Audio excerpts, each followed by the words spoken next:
Sumasa inyo ang palatuntunang Salita ng Diyos, ang tanging lunas.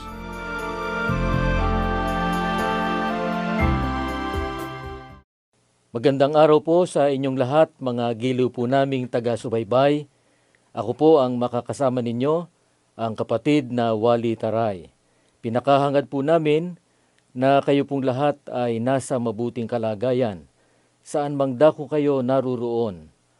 Tayo po ay lubos na nagpapasalamat sa ating Panginoon Diyos sapagkat namamalagi po hindi lamang ang ating buhay at ang ating kalakasan, kundi maging ang liwanag ng ating kaisipan. Kahit na maraming mga nasasagupa sa mundong ito na iba't ibang mga kapighatian, tayo po ay umaasa na sa pamamagitan ng tulong ng ating Panginoon Diyos ay malalampasan po natin ang lahat. Sa pagkakataon pong ito ay ipaglilingkod po namin sa inyo ang isang napakahalagang paksa. Meron po itong kinalaman sa mga nangyayari sa buhay na ito, mga nagaganap sa ating paligid at mga nasasagupa natin araw-araw.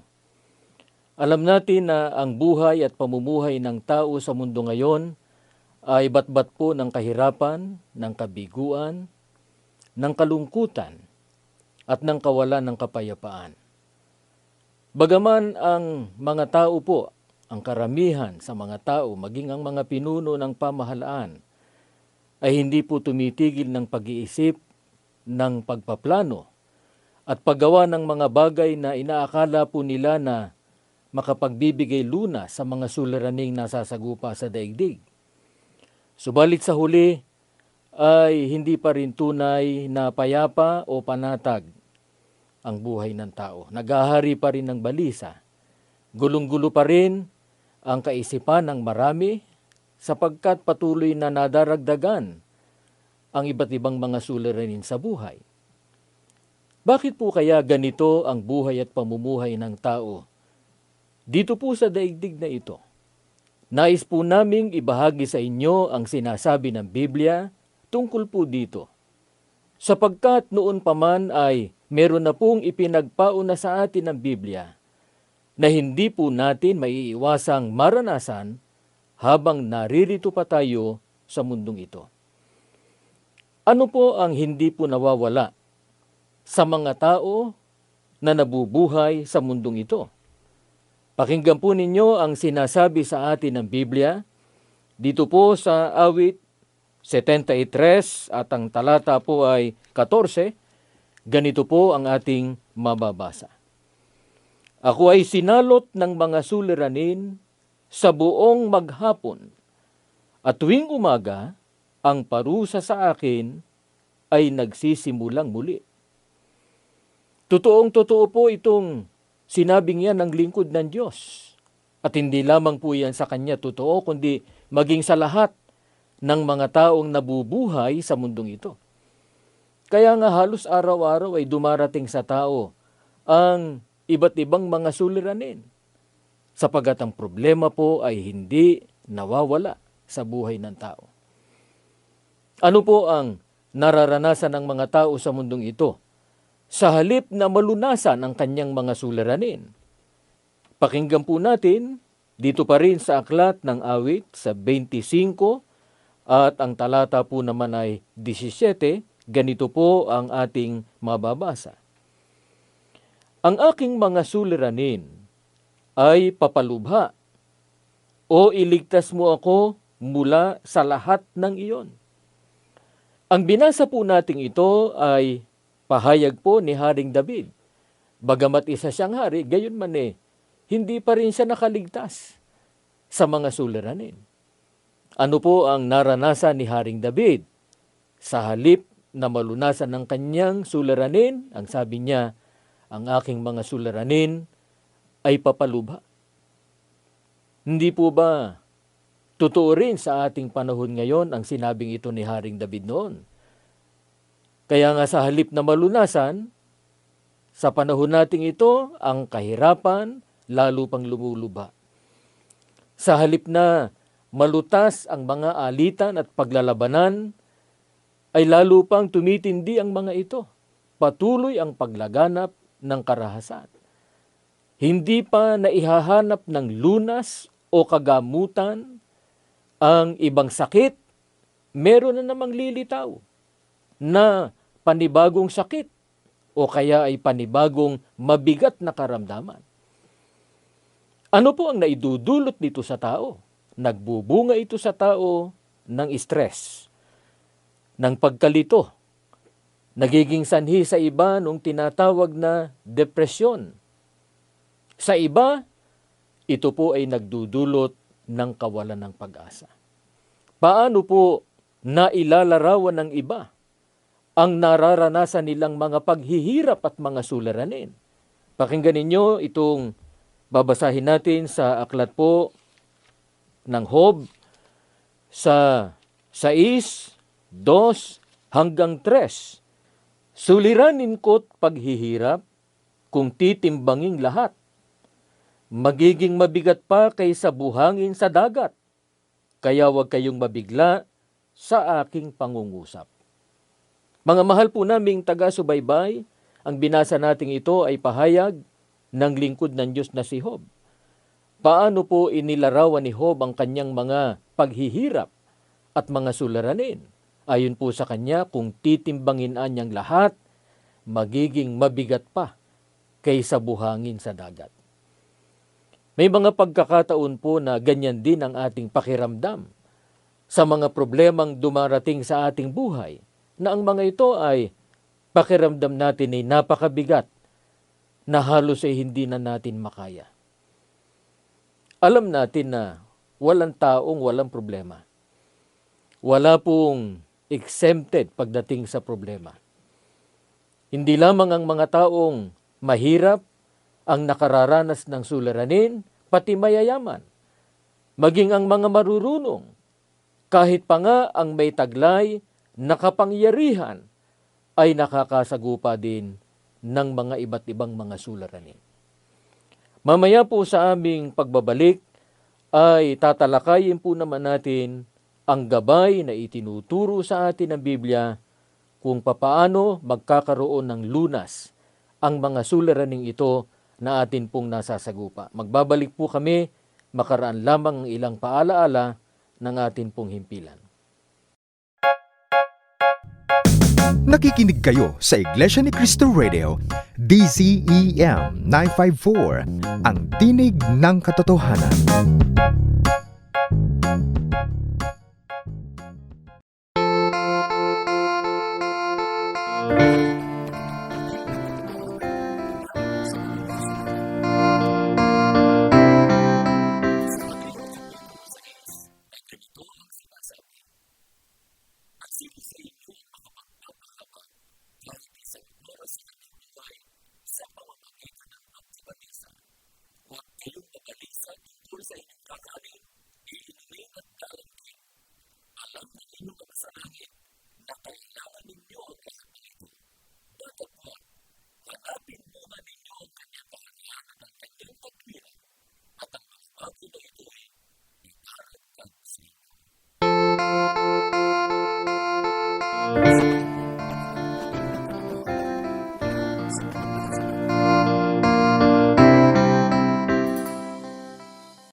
To subscribe to the official INC Radio YouTube channel, go to your browser and type youtube.com. Search for INC Radio at the search bar and make sure to click on the subscribe button. Don't forget to click the notification bell button to be updated with the different news and updates around the world.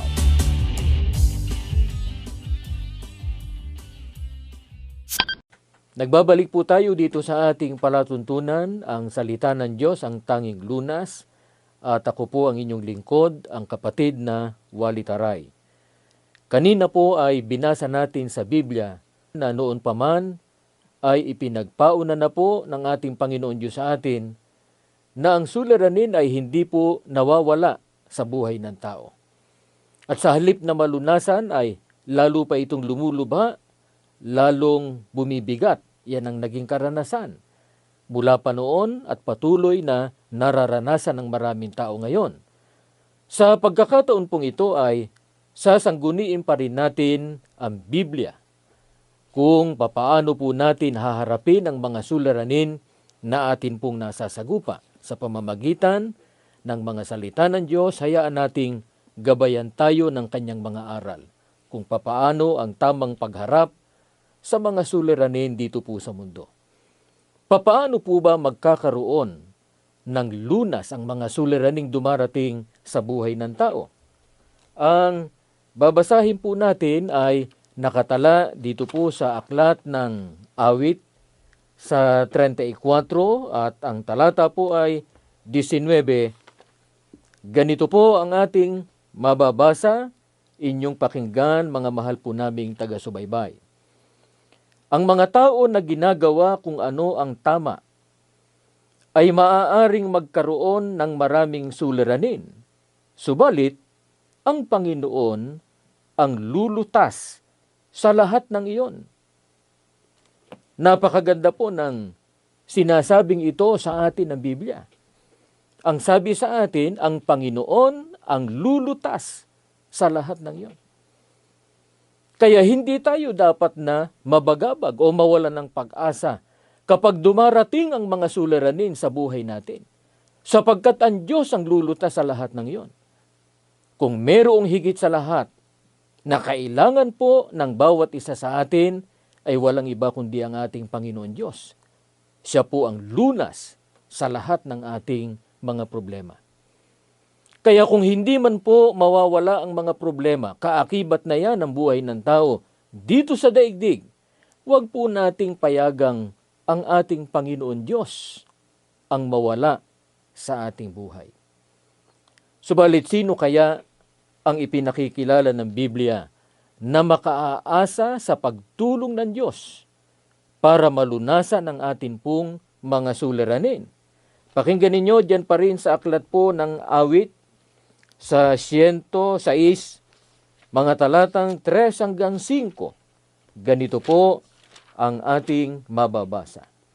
Mapalad, maligaya, maswerte at dapat kainggitan, yaong gumagalang sa katarungan, pinakikitunguhan ng mga iba nang walang kinikilingan, at gumagawa ng tama at nasa matuwid na katayuan sa Diyos sa lahat ng panahon. Alalahanin mo ako ng masigasig, O Panginoon, kapag tinutulungan mo ang iyong bayan, o dalawin mo rin ako kapag inililigtas mo sila, at igawad mo sa akin ang iyong pagliligtas, upang makita ko at ako'y makabahagi sa kapakanan ng iyong mga hinirang, upang ako ay magdiwang sa kagalakan ng iyong bayan, upang ako ay lumuwalhati sa iyong pamana. Ang atin pong itinatanong sa Biblia ay, sino ang makaaasa sa pagtulong at pakikisama ng atin pong Panginoon Diyos? Narinig natin sa ating binasang talata sa Biblia, sila po ang nasa bayan ng ating Panginoon Diyos. Kaya ang unang dapat napakahangarin ng tao ay makabilang siya sa kinikilala ng Diyos na kanyang bayan. Sa mga pag-aaral po dito sa ating palatuntunan at sa iba pang palatuntunan dito sa himpilang ito ng radyo ng Iglesia ni Cristo, madalas po naming talakayin sa inyo kung sino ang ipinakikilala ng Biblia na bayan ng Diyos sa mga huling araw na ito. Noon ay ang bayang Israel, ang unang bayang kinikilala ng Diyos, at sa mga huling araw na ito ay ang Iglesia ni Cristo.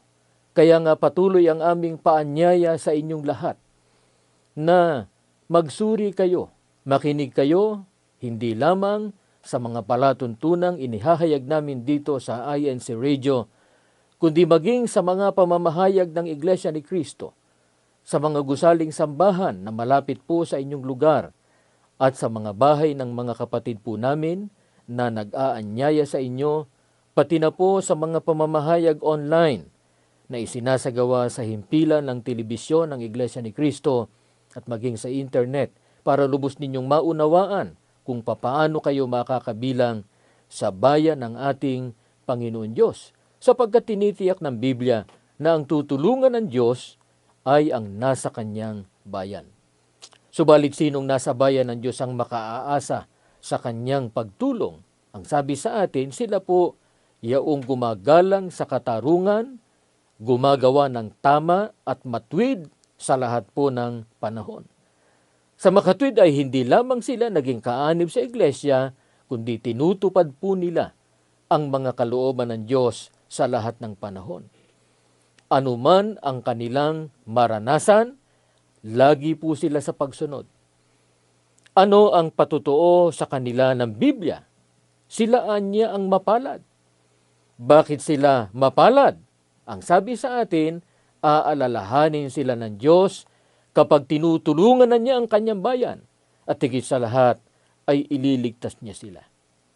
Ito po bang sinasabing ito sa atin ng Biblia ay napatunayan na sa pangyayari? Sino po bang lingkod ng Diyos ang nakaasa sa tulong ng Diyos nang siya po ay nagdaranas ng napakaraming suliranin? Ang babasahin natin ay nakatala dito po sa aklat ng Awit sa 142, sa 1 hanggang 5 at 7. Pakinggan po natin ito. Ako ay nananangis sa Panginoon. Ako ay nananalangin sa Panginoon upang kahabagan. Ibinubuhos ko ang aking mga suliranin sa Kanya. Sinasabi ko sa Kanya ang aking mga ligalig. Kapag ako ay natatakot, nalalaman mo, Panginoon, kung papaano ito matatakasan. Sa landas kung saan ako lumalakad, isang patibong ang nakatago para sa akin. Tumingin ka sa paligid ko at pansinin. Walang nagmamalasakit sa akin. Walang dako na ligtas para sa akin. Walang umiintindi kung ako ay nabubuhay.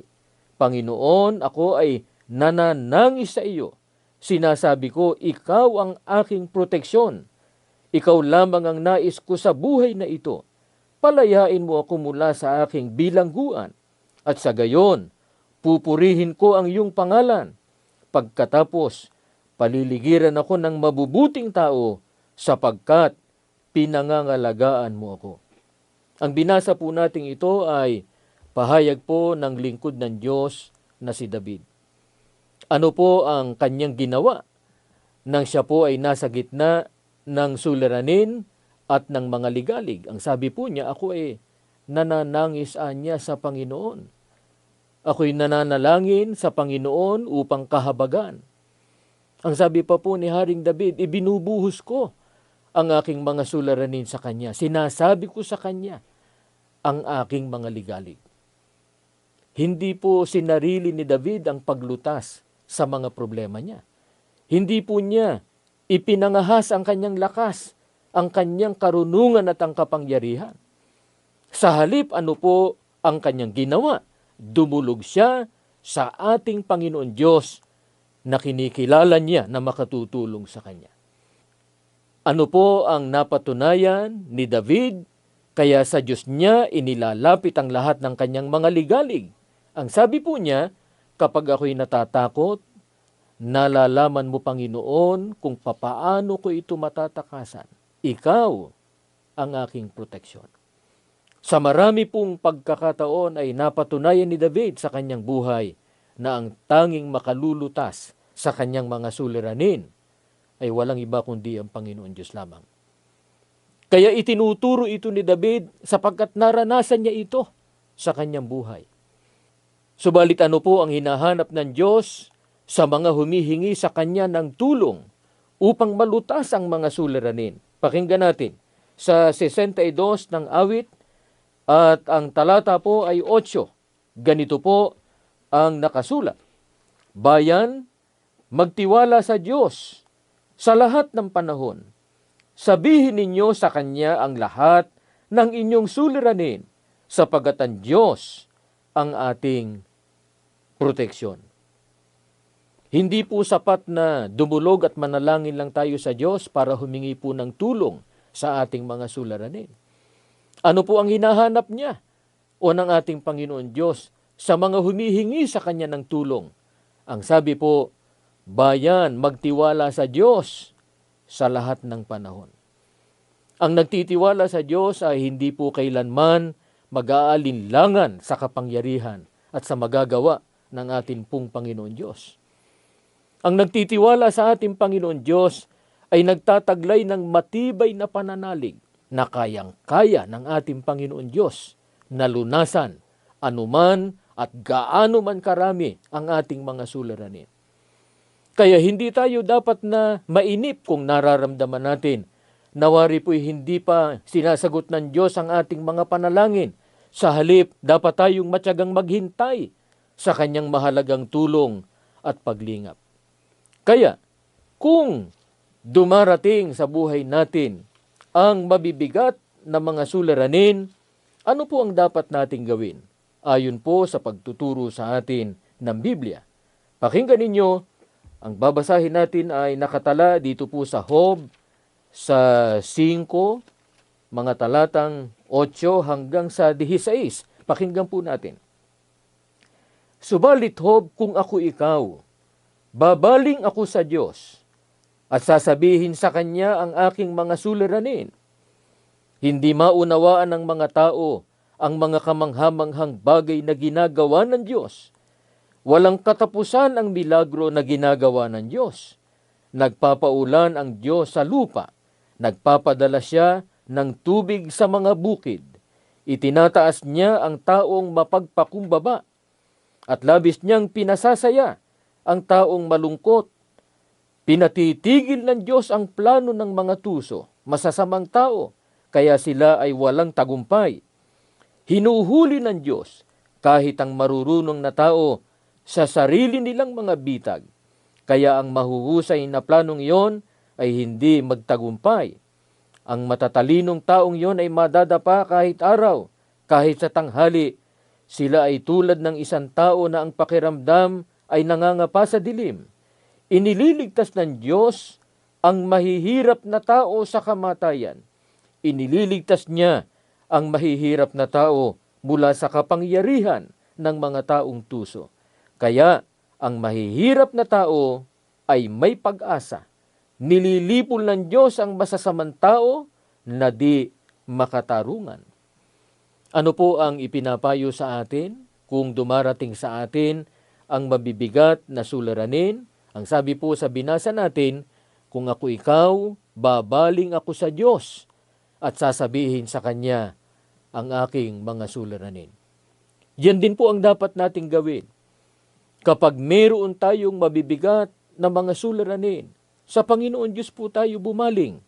Hindi sa alak, hindi sa droga, hindi sa ating sariling kakayahan. Bakit po marapat lamang na sa Diyos tayo lumapit at bumaling? Dahil gaya po ng sinasabi sa Biblia, kamanghamanghang mga bagay ang ginagawa ng ating Panginoon Diyos. Walaan niyang katapusan ng kanyang milagro. Itinataas niya ang mga mapagpakumbaba, pinasasaya niya ang mga nalulungkot. Sana po ay lubos nating panaligan ang katotohanan pong ito. Huwag tayong papayag na madaig tayo at mahadlangan sa ating mga paglilingkod ng mga suliraning dumarating sa ating buhay. Itaguyod natin ang ating paglilingkod sa ating Panginoon Diyos para maranasan po nating lagi ang pakikisama ng ating Panginoon Diyos sa ating buhay. Tiyakin po natin na lagi nating kasama ang ating Panginoon Diyos sa patuloy nating paglalakbay at siya po ang lagi nating asahan na magbibigay ng lunas sa ating mga suliranin at magtataguyod sa atin hanggang sa wakas. Sana po ay nakatulong sa inyo ang palatuntunang ito sa pagharap natin sa iba't ibang mga suliranin sa buhay. At bago tayo pansamantalang magpaalam, inaanyayahan po namin kayo sa isang panalangin sa atin pong Panginoon Diyos. Panginoon po namin Diyos, maraming salamat po sa iyo. Damang-dama po namin ang iyong pagmamahal, ang pagmamalasakit mo po sa amin. Alam namin, lagi kang nakatunghay sa amin. Kahit humaharap kami sa maraming mga suliranin, gaya ng nangyayari sa daigdig na ito. Subalit dahil sa iyong mahalagang tulong sa amin, nananalig po kami. Malalampasan namin ang lahat ng ito, sapagat nangako ka po, Ama, ikaw ang lulutas sa lahat ng aming mga suliranin. Hindi po kami nag-aalinlangan sa iyong dakilang magagawa, sa kapangyarihan mo po, Panginoon namin Diyos. Kaya nakikiusap kami sa iyo, patuloy mo po kaming proteksyonan. Iligtas mo po kami sa lahat ng kapahamakan, sa lahat ng mabibigat na karamdaman. Pakialalahanin mo po ang mga nagkasakit. Pagalingin mo po, Ama, upang ang buhay namin at ang lakas magugol namin sa mga paglilingkod sa iyo. Pakigunita mo po ang bawat sambahayan. Ibiyaya mo po ang kapayapaan sa gitna ng mga nangyayari ngayon na mga kalamidad at iba't ibang mga karahasan sa mundong ito. Huwag mo po kaming pababayaan. Higit sa lahat, pakiingatan mo po ang iyong banal na iglesia sa pangunguna ng pamamahala. Lagi mo pong ingatan ang kapatid na Eduardo Manalo, alang-alang po sa kapakanan ng buong iglesia. Ang lahat ng ito'y hinihiling po namin, Ama, sa pangalan po ng aming Panginoong Hesukristo. Amen.